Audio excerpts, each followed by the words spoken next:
Have you had to fight for your animals to save them and offer them the best outcome? The story today will enlighten you about what some people do for the love of the animals. Rewind to last summer. My husband and I found a stray cat. Long story short, she was accompanied by a beautiful litter of 5 kittens. We found them just a couple of weeks before our vacation. Unfortunately, our vacation was already paid for and it was non-refundable. I had always wanted to foster kittens, and I felt like it was the universe screaming at me that I finally could. I didn't agree with the way the shelter wanted to do it, so we decided to do it on our own. However, we needed someone to take care of them while we were on vacation. We looked everywhere. No one would take them because the kittens weren't weaned and they were too young at 3 weeks to start their vaccines. I went out on a whim and emailed some pet sitting businesses in the area. One lady said she used to work for a cat rescue, and I thought, wow, that's awesome. She ended up being the first person to email me back. She was kind and knowledgeable, and I thought this would be our best option.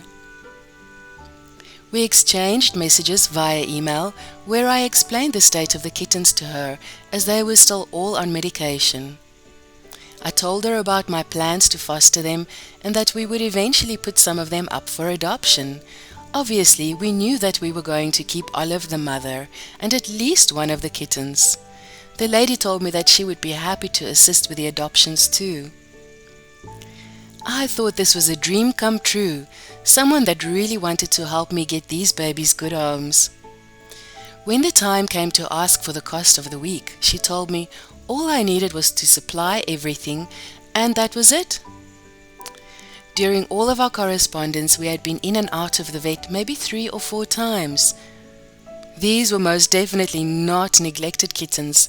They had the best vet care, and we were doing everything we could to follow the vet's orders. Finally, the time came for her to collect the kittens. She didn't want me to drop them off, even though I felt more comfortable doing it that way. Her demeanor in person was different from the way she was over email. She left with all 6 cats, and we were a little freaked out. While we were on vacation, she did the opposite of everything I asked her to do, and the opposite of my vet's advice. She wanted her vet to look at them.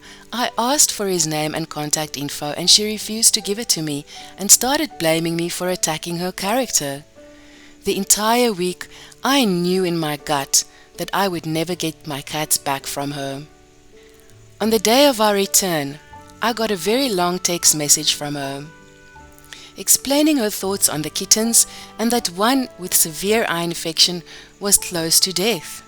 She told me that if I was not equipped to take care of them, she had someone on standby waiting to take them.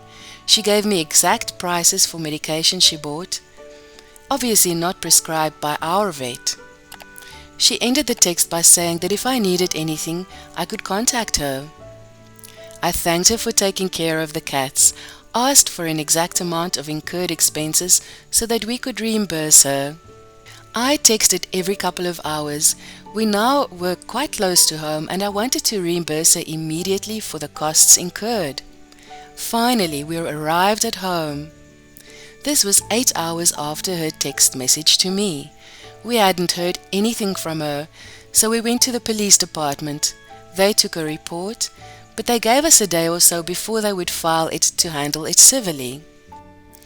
She tried to throw a lawyer jargon at me and told the police that we owed her money. She concocted this insane story that I gave Olive and the kittens to her so that she could find homes for them, when in actual fact, all written documentation stated otherwise. So I said, fuck it. We informed the police to go ahead and arrest her on charges of theft. But she lied about where the kittens were, giving the police no room for a warrant. We were crushed and the investigation was stuck in its tracks. I told my story to an old friend of mine. She works at a pet store who partners with local rescues. And the rescue she worked with knows exactly who the hell took my cats. She knows her because this lady who used to work for the rescue was stealing cats from them too. The woman I trusted to watch my cats was a cat hoarder. The new information gave us enough reason to call animal control, and we requested that they do a welfare check since she is already on their radar. We got our kittens back 1 week later, the worst week of our lives. Unfortunately, that was not the last of it. As much as I was hoping that would be the last of it, we were subpoenaed. The prosecuting attorney had everything, so we went to court ready to make a deal.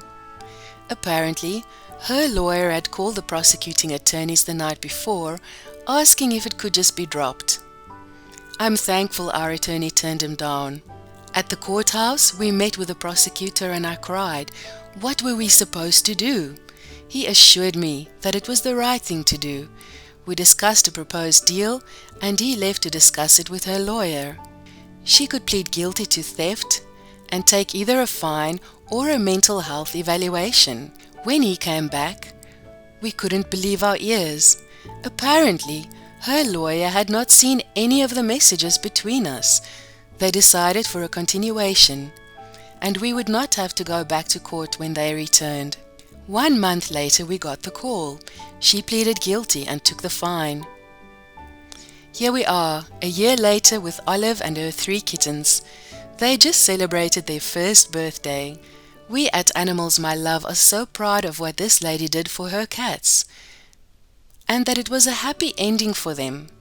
Her and her husband might not be so happy if they didn't put up a fight to save the cats. So, if you enjoyed the story today, please like and subscribe to our channel to support the animals. Thanks a lot, bye, and see you in the next video.